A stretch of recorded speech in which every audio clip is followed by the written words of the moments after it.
Buenos días, hoy vamos a empezar el tema llamado estado de deformación.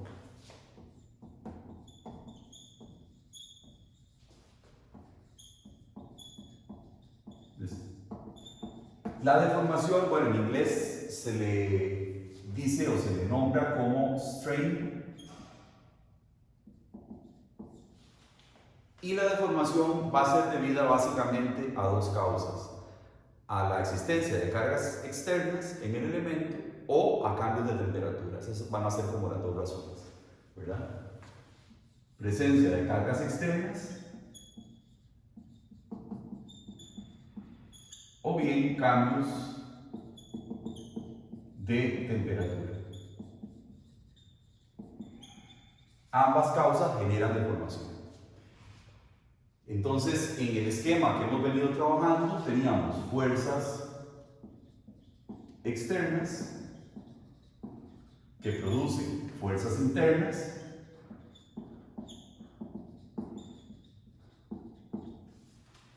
¿verdad? Cuando hacemos corte aparecen las internas. Esto nos genera esfuerzos y los esfuerzos generan deformaciones, que sería la consecuencia, digamos, última de la cadena. Las deformaciones es como lo último en la cadena que tenemos acá. Ok, vamos a analizar primero lo que llamaremos como, primero vamos a trabajar en deformaciones axiales. Primero. Para esto vamos a tomar un elemento que va a estar empotrado en un extremo. Aquí va a estar empotrado y aquí va a estar libre. Esta longitud que tenemos acá del elemento le vamos a llamar L sub I, o sea, longitud inicial.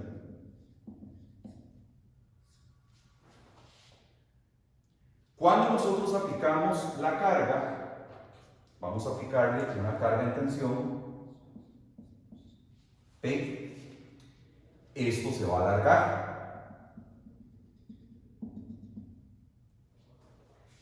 de manera que el elemento llegue a tener una longitud final.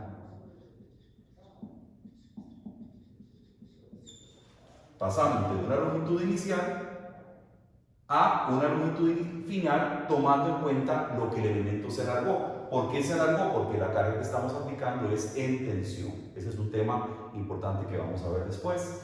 Entonces, esta cantidad que tenemos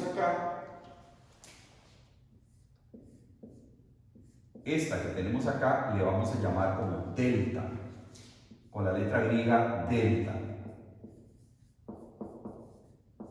Va a ser igual a longitud final menos longitud inicial. Así es como vamos a llamar a delta, longitud final menos longitud inicial.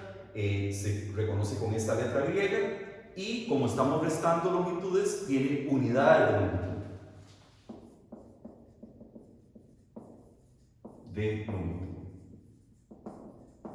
Puede ser metros, puede ser centímetros, en fin, dependiendo pulgadas, dependiendo en el sistema de unidades que estemos trabajando, ¿verdad? Entonces, esta sería delta.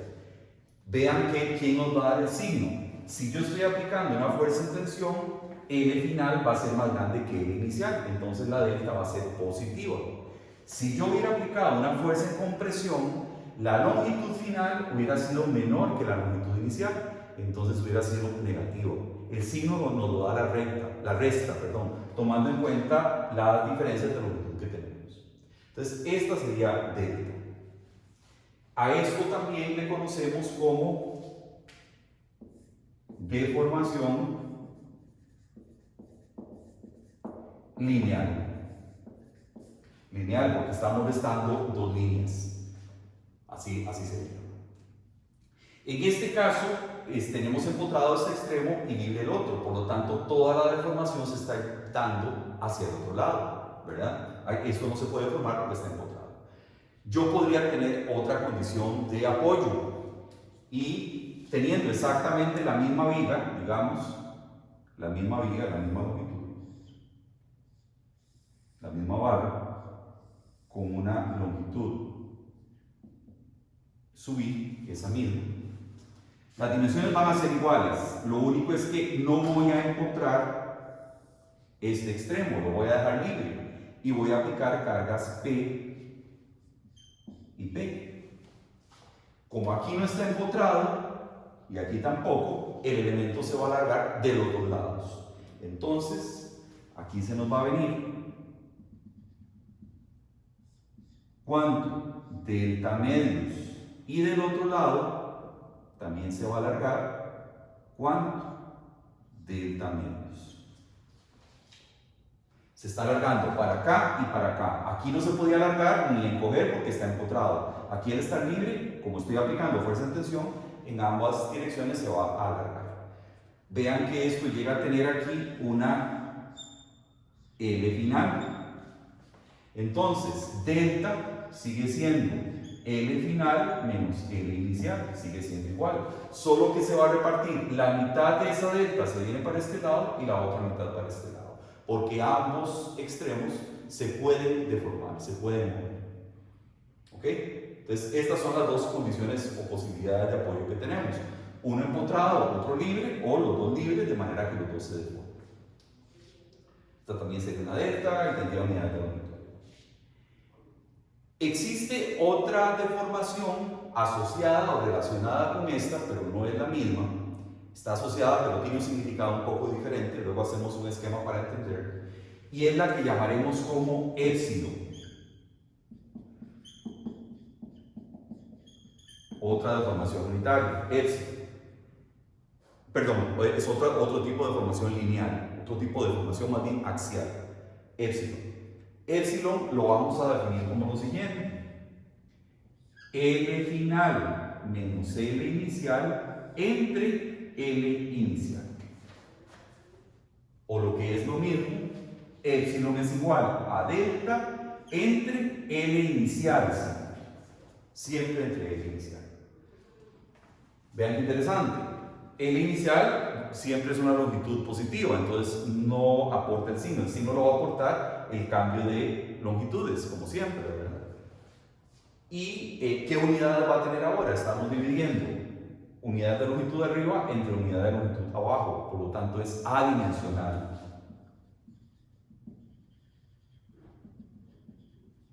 Sin embargo, se suele poner, obviamente tenemos que trabajar, si tenemos metros arriba, también metros abajo, o centímetros arriba, centímetros abajo. Entonces se suele poner como centímetro por centímetro, metro por metro, pulgada por pulgada. A pesar de que es adimensional, se pone de dónde es que proviene el cálculo, para asegurarnos que no estamos dividiendo centímetros por metro, por ejemplo. Y esa es la cantidad que nos da. También, si esto lo multiplicamos por 100, nos da en porcentaje. Esa es otra posibilidad. Si la epsilon, que es una razón, la multiplicamos, vean que siempre lo que está arriba es menor que lo que está abajo, nos va a dar una fracción.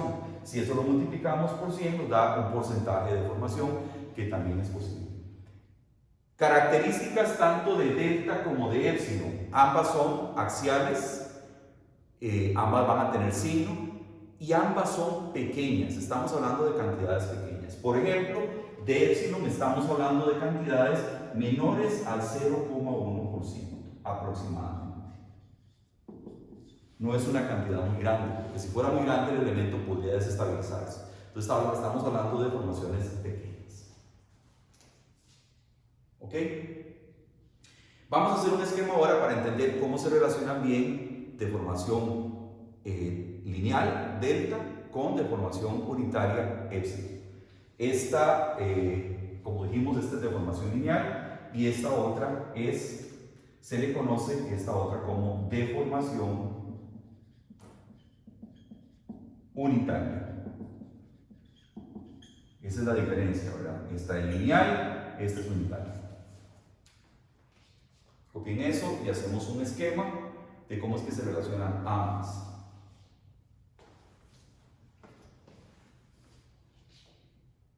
¿Ok? Borro.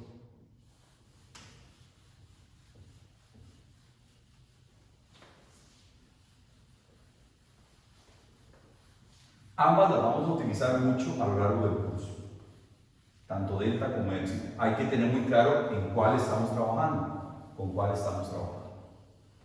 Okay. Entonces, vamos a tener un elemento que encontramos acá y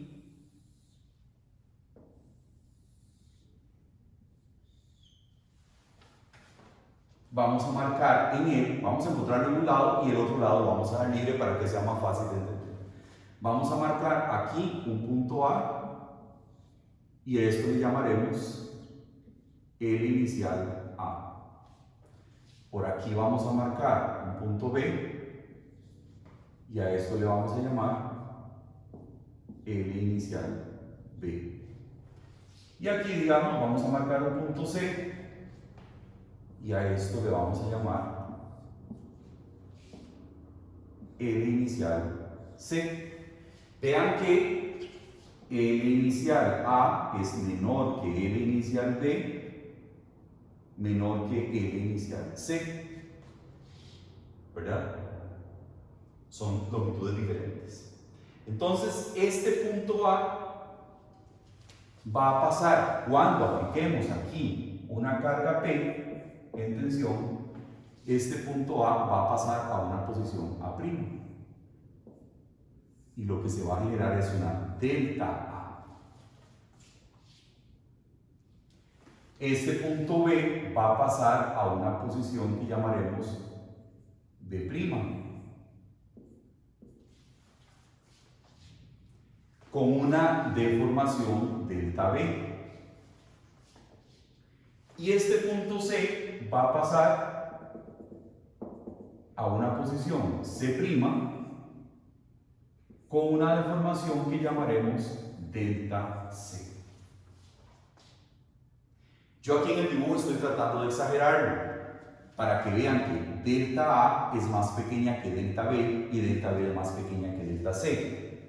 Ahí es donde viene el concepto importante. La deformación lineal es acumulativa, o sea, se va haciendo más grande conforme más grande es el segmento de medición. El segmento de medición aquí es L inicial A, es más pequeño que L inicial B. Por lo tanto, lo que esto se deforma linealmente, esta delta A es más pequeña que esta delta B. Y veanlo así. Delta A es delta A, la que tenemos aquí. Esta que tenemos acá es esta. Delta B es igual a ¿quién? Va a ser igual a delta A más la deformación relativa de B respecto a A. Ahí está el punto importante. ¿Quién es esta delta B? Es lo que se deformó este segmento, que sería delta A, más la deformación relativa de B respecto a A. Entonces, delta B está formada por dos cosas, delta A y delta B respecto a A. ¿Ok? Y luego, delta C va a ser igual a delta B más delta C respecto a B, o lo que es lo mismo, delta A más delta B respecto a A más delta C respecto a B. Ven, la deformación lineal se va haciendo cada vez más grande conforme mayor es mi segmento de medición. Eso va a estar entonces formado por tres segmentos: delta A, delta B respecto a A y delta C respecto a B. Ahí. Si quieren, copien eso para tenerlo claro. Voy a ver cómo va la grabación.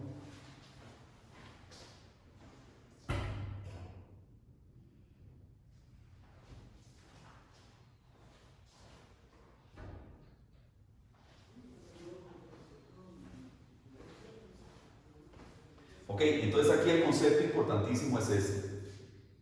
Delta A es la del segmento del origen hasta A. Delta B es esta que tenemos acá, que está formada por esta que se acumula, más la relativa de aquí respecto a acá. Y esta otra está formada por tres. Por esta primera, más por este otro segmento, más por el relativo de C respecto a B. Entonces, conforme el segmento de medición es mayor, la delta que sufre el segmento es cada vez mayor. Como L y sub i A es menor que L sub i B, es menor que L sub i C, esto implica que delta A menor que delta B menor que delta C. Entonces aquí la deformación lineal es acumulativa. Conforme mayor es el segmento de medición, mayor es la delta que se obtiene.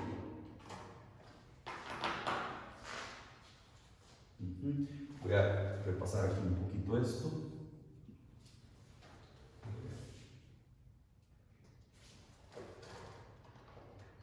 Esa parte. ¿Sí? Esta delta C. Bueno, ahí lo tenemos. Sin embargo, y aquí es donde viene lo interesante, si nos vamos a deformación unitaria, a épsilon, resulta que si yo digo épsilon igual a delta A entre L sub i A, épsilon igual a delta B entre L sub i B y épsilon igual a delta C entre L sub i C, vean que aquí estoy calculando una razón o tres razones diferentes. Lo que se deforma el segmento entre la longitud inicial del segmento. Deformación del segmento entre la longitud inicial del segmento. Si yo hago esta razón para este elemento que yo tengo aquí, que tiene todo igual, o sea, la misma sección transversal, etc., hay una carga P aplicada en el extremo, esta carga P aquí, pues resulta que para este elemento que tenemos acá, esta razón, esto con esto es constante.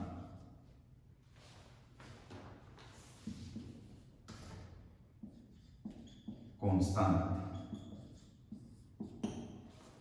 Es una constante. La razón es constante. Aquí delta A es más pequeño que delta B, pero L sub i A es más pequeño que L sub i B. A la hora de hacer la razón me va a dar una constante para todo el elemento. Entonces, la deformación lineal aumenta conforme mi segmento de medición a lo largo del elemento es más grande. Pero la delta, que es dividir lo que se deforma el segmento entre la longitud inicial de ese segmento, como este aumenta aquí y este también aumenta acá, la razón es también a lo largo de todo el elemento. Entonces, épsilon es constante y delta es variable dependiendo de la longitud de medición que yo tengo. Es un concepto muy importante que hay que tener claro. ¿Ok? Esa es la diferencia principal entre delta y épsilon. Épsilon es constante para todo un elemento que tiene esa carga P que tenemos ahí aplicada, ¿verdad? Nada más. No tiene más cargas internas que carga P, eso lo veremos más adelante. Pero épsilon sí es constante para todo el elemento. Y delta es variable dependiendo del segmento de medición que estemos considerando. Muy bien, copien eso. Y nos vamos a definir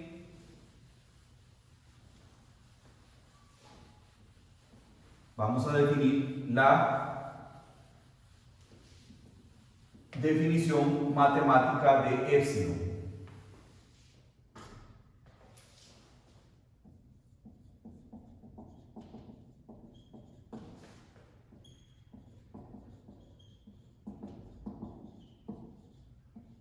Esto de acuerdo al Popov. Entonces, vamos a tener ese elemento que tenemos ahí. Un elemento ahí que metemos en este eje. Ese elemento va a tener aquí un punto A. Él se va a deformar hasta un punto A' por medio de una deformación que llamaremos U. el Popov no usa delta, sino que usa U. Delta la hace igual a U. Es la nomenclatura que usa el Popov. Entonces, un punto A se mueve, bueno, el elemento viene hasta acá. Este es el origen, digamos. Un punto A se mueve hasta una posición A' a través de una deformación U. Y un punto B se mueve a una posición B' con una deformación U más delta U.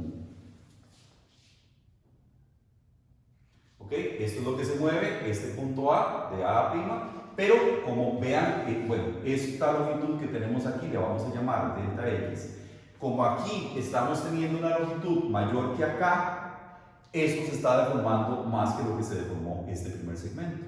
Aquí se deforma solamente U y aquí está deformando lo que traía acumulado hasta A más la relativa de B respecto a A. Esta que tenemos acá es relativa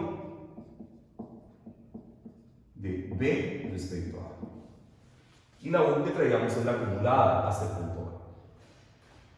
Muy bien, entonces la épsilon se va a definir como el límite de delta X tendiendo a 0 de delta U entre delta X, o sea, de U respecto a X. Siendo esto, vean que esto es la longitud inicial.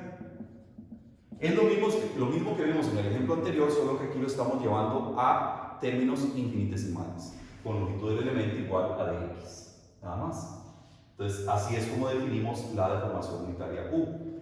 Esta sería en X, porque estamos trabajando con cargas y en el sentido longitudinal en X. Pero resulta que el elemento también podría tener cargas en Y y cargas en Z.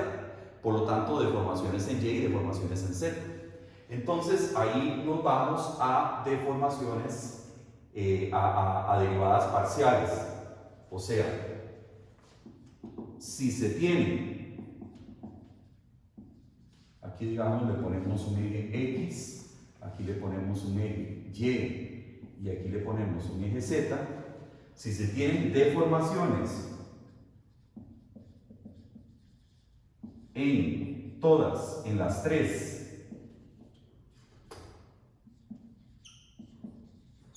direcciones axiales,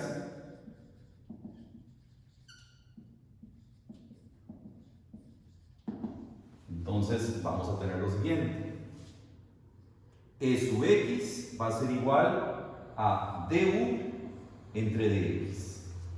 Du sería la componente de deformación y dx la longitud inicial. Pasamos a derivadas parciales porque podemos tener deformaciones en todos los ejes. E sub y va a ser igual. Ya cuando pasamos a la deformación en dirección y, no podemos usar delta y no podemos usar u, que es la que vamos a usar para dirección x. Entonces aquí le vamos a llamar v entre d sub y, derivada parcial. Y E sub z igual a dw entre la longitud inicial en z. Siempre viéndolo de esa manera. Numerador es la deformación lineal en esa dirección. En este caso, cuando usamos v estamos hablando de y. Cuando estamos usando w estamos hablando de deformación asociada a z. Y cuando usamos u estamos hablando de deformación asociada a x. Estas son las longitudes iniciales. Entonces, esa sería la representación más general de deformación axial en las tres direcciones axiales. Punto importante, ya lo habíamos comentado, pero lo vamos a volver a decir: signos de épsilon. Entonces, épsilon es positiva si el elemento se alarga. Épsilon negativa si el elemento se acorta. Y eso es muy importante porque ¿quién da el que el elemento se alargue o se acorte? La fuerza interna. Por eso los diagramas de fuerzas internas son fundamentales. Si mi carga axial es en tensión, las deformaciones que se van a producir son alargamientos. Si mi carga interna es en compresión, porque vean que si yo corto acá, me aparece una carga interna en tensión a lo largo de todo el elemento. Si yo invirtiera la dirección de esta carga, el diagrama de fuerzas internas en compresión sería en compresión todo. El elemento se comprimiría, por lo tanto, la deformación épsilon sería negativa.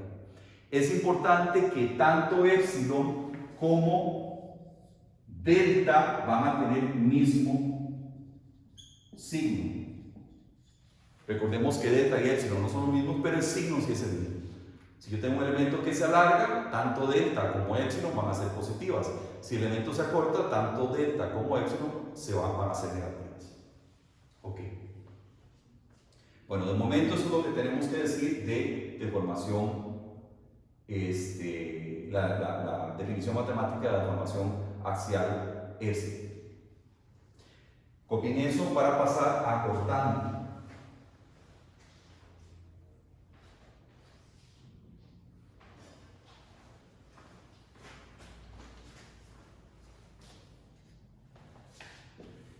Un elemento también puede sufrir deformaciones por cortante.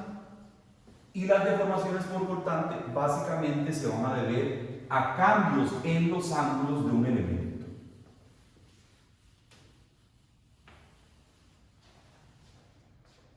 Les vamos a poner aquí deformaciones debidas a esfuerzo cortante.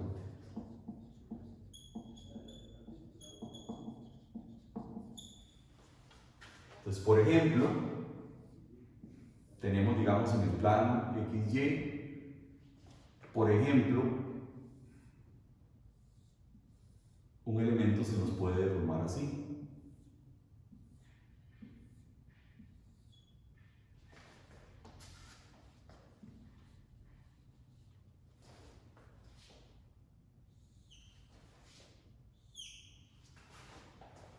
Perdón, aquí estas son rectas, tiene que ir paralela aquí abajo, y esta otra también tiene que ir paralela aquí abajo.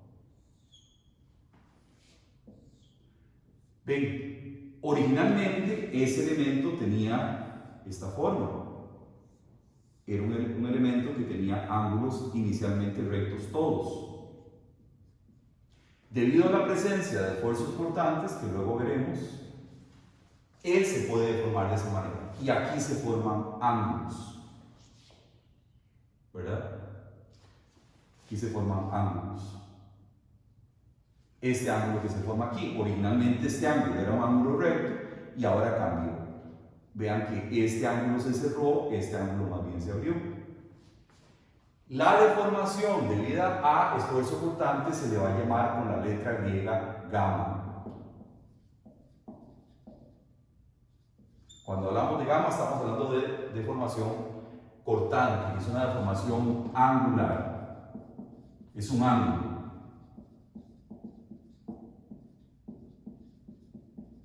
¿Verdad? Es un ángulo que se va a formar. Entonces el elemento originalmente tenía esta forma, ángulos rectos por todo lado. Cuando lo sometemos a esfuerzos cortantes, que van a llevar esta forma, recuerden que los esfuerzos cortantes se dan en 4 caras. Entonces él se va a deformar, van a cambiar los ángulos. Ya no va a ser un ángulo aquí recto, sino esto se va a deformar. ¿Verdad? Bueno, ese es un preámbulo muy simple, muy sencillo. Ahora vamos a hacer la definición matemática de la deformación angular.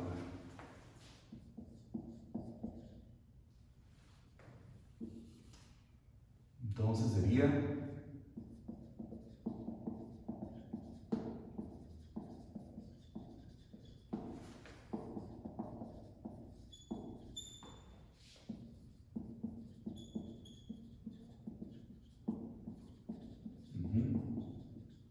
gamma. Ok, vamos a tomar un elemento X en el plano Y. Ese elemento originalmente tiene ángulos rectos, ¿verdad? Estos. Cuando lo someto a cortante, esos ángulos van a dejar de ser ángulos rectos, ¿verdad? Se van a convertir en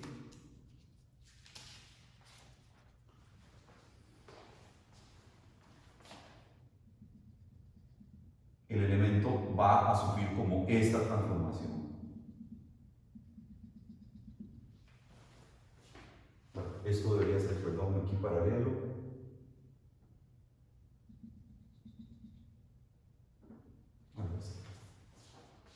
Está exagerado. Obviamente yo hago el dibujo exagerado para que se trate de entender mejor, ¿verdad? Tal vez hagámoslo en continuo, mejor.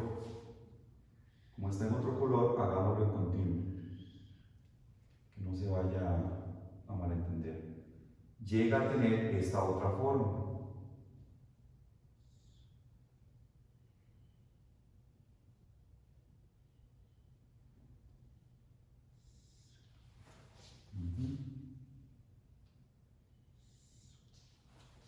Por ahí va el asunto. Ok. Vean, el eje X vamos a ponerle también U, porque recordemos que delta en el eje X es U, es una distancia U. Y en el eje Y las deformaciones son V. Entonces por eso vamos a agregar eso en esos dos planos. ¿Por qué? Porque vean, el elemento originalmente mide, aquí vamos a decir que mide de X. Y acá vamos a decir que mide de Y.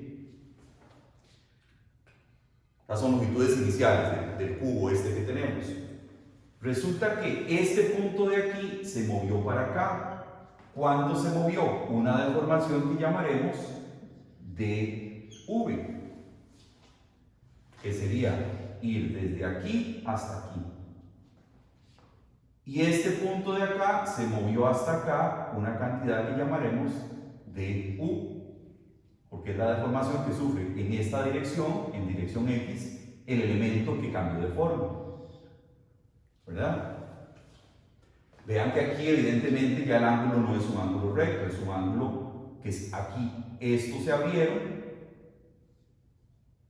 y estos se cerraron. Entonces, primer principio, vamos a partir de que gamma es una cantidad pequeña. Y cuando estamos hablando de ángulo pequeño, podemos decir que la tangente del ángulo alfa es igual a alfa, por ejemplo. Entonces, vamos a llamar en otro color a este ángulo, le vamos a llamar, es que no me pinta bien, a este ángulo que tenemos aquí, le vamos a llamar alfa. Y a este otro ángulo que tenemos acá, le vamos a llamar beta. Entonces vamos a decir, gamma va a ser igual a alfa más beta, a esos dos ángulos. O sea, si yo sumo esto más esto, me da lo que se deforma el elemento originalmente recto a cómo quedó ahora, ¿verdad? Sumándole esta más esta. Entonces, ¿quién es alfa y beta? Como la tangente del ángulo es igual al ángulo, alfa va a ser igual a, ¿quién es alfa? Cateto opuesto entre cateto adyacente, porque la tangente del ángulo es igual al ángulo. Sería du entre dy. Y beta sería dv entre dx. Esta sería una gamma XY. Estoy sumando este ángulo más este ángulo, me va a dar la gamma que yo ando buscando, que es lo que originalmente era recto, cuánto se redujo.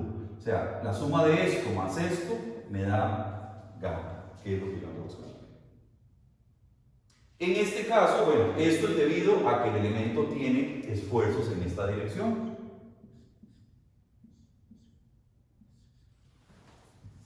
Por eso es que el elemento se deforma, ¿verdad?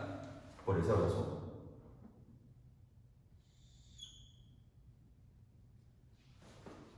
Okay. Esto no está aquí.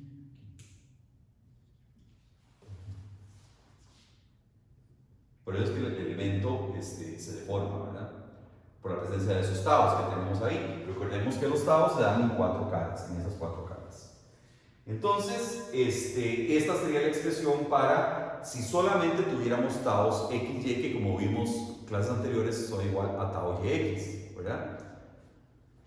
Hay una cuestión de equilibrio y de igualdad que se genera. Entonces, esto sería si tuviéramos solo esfuerzos, aquí sería un tau. Este sería un tau YX y este sería un tau XY. ¿Qué pasa si yo tengo esfuerzos tau XZ y tau YZ? O sea, en todas las direcciones posibles voy a tener esfuerzo cortante. Entonces, vuelve a pasar algo parecido a las derivadas parciales. Si existen tau XY, tau XZ y tau YZ, voy a tener gamas en todas las direcciones. Gamma XY igual a gamma YX igual. ¿Quién va a ser? du de X, perdón, du de Y más dv entre dx. Pasamos a derivadas parciales. Ojo, una cosa importante, vean que como lo que estamos sacando son ángulos, es esto entre esto forma este ángulo y esto entre esto forma este otro ángulo, que son lo que estamos representando acá. Bueno, esa sería una. Luego tendríamos una gamma XZ y una gamma YZ. Voy a copiarlos porque no me los sé de memoria. Eso se puede deducir muy fácil, ¿verdad?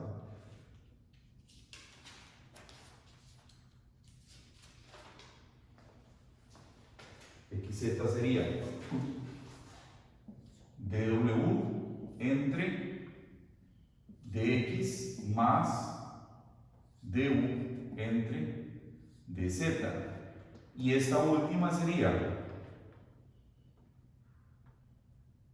dw entre dy más dv entre dz. Ahí tendríamos las tres. Sí, en caso de que tuviéramos esfuerzos en las 3 direcciones axiales, ¿verdad? Este sería un gamma xy igual a gamma yx.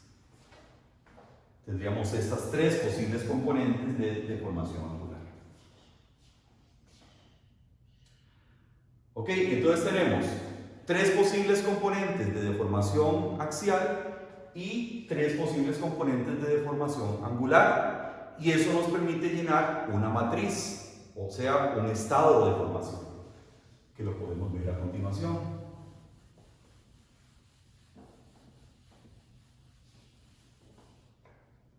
Sería estado de deformación.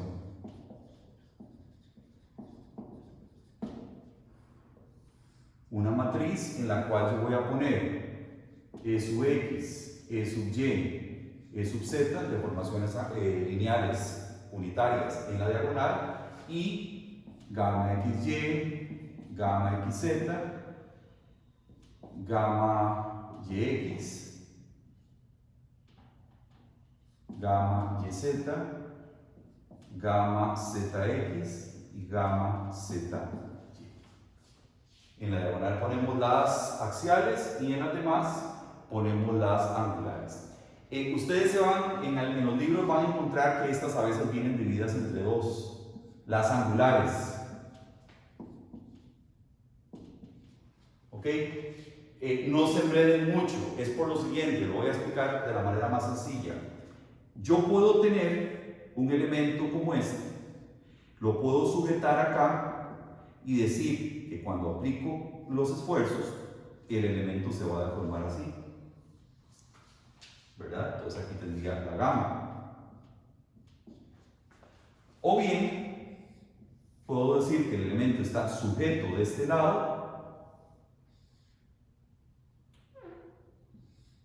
lo someto igual a esto, pero entonces esto se va a deformar como así. Perdón, está sujeto a esto, está sujeto de este lado, entonces él se va a deformar como así, aplicando los esfuerzos aquí y acá. Esta sería gamma, porque estoy sujetando acá, ¿verdad? Sujeto de este lado, todo se deforma aquí. Sujeto de este lado, toda la gama se viene para acá. Pero puede ser que no esté sujeto de ninguno de los dos lados, que era como pasaba en carga axial. Si no teníamos de los dos lados sujeción, se venía delta para un lado y delta para el otro. Delta medios para un lado y delta medios para el otro. Bueno, eso es lo mismo que está pasando aquí. Si yo no sujeto ni aquí ni acá, aquí libre y aquí libre, un elemento originalmente de esta forma se va a deformar como así. De manera que tengamos aquí gamma medios y aquí gamma medios. ¿Ven? No estoy sujetando ni de este lado ni de este. Entonces, se viene la mitad de gamma para acá y la mitad de gamma para acá. Estos gamma medios son los que se están viendo aquí. Etcétera. Todo lo demás. Entonces, se está deformando como esto. La mitad de gamma vendría aquí y la otra mitad de gamma aquí. Es como que alfa y beta fueran iguales. Entonces, al ser iguales, se me está viniendo la mitad de la deformación en este ángulo y la otra mitad de la deformación en este otro. Es una forma de verlo. Así se llena la matriz. Copien eso, vemos rápidamente lo que son signos y entramos a uno de los temas más importantes del curso. Bien.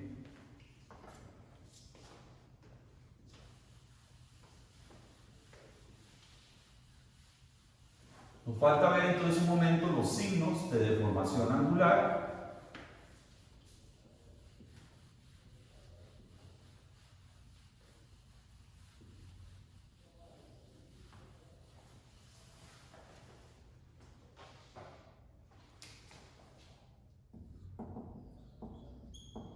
De deformación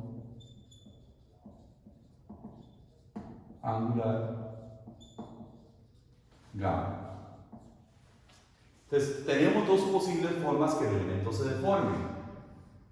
Si el elemento originalmente el elemento se puede deformar o así, esto es debido a que los taos vienen en esta dirección.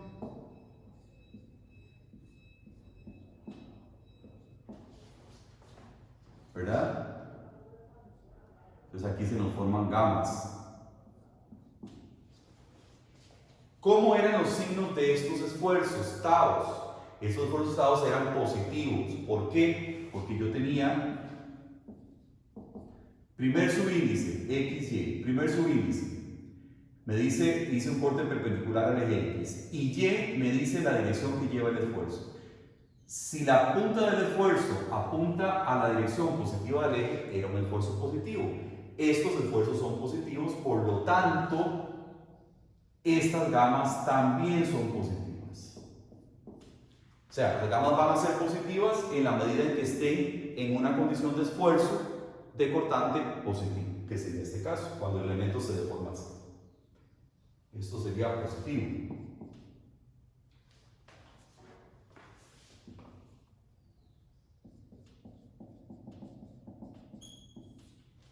La otra posibilidad que tenemos es la siguiente.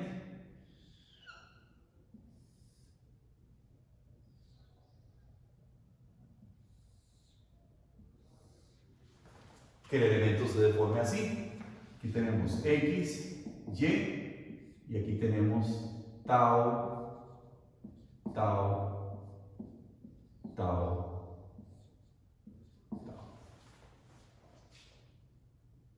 ¿Qué signos tiene aquí los esfuerzos? Bueno, vamos a lo mismo. Esto es un tau XY. La punta del esfuerzo va contraria al eje positivo Y. Por lo tanto, este esfuerzo es negativo. este también va a ser negativo. Si estos esfuerzos son negativos, las gamma asociadas acá son también negativas.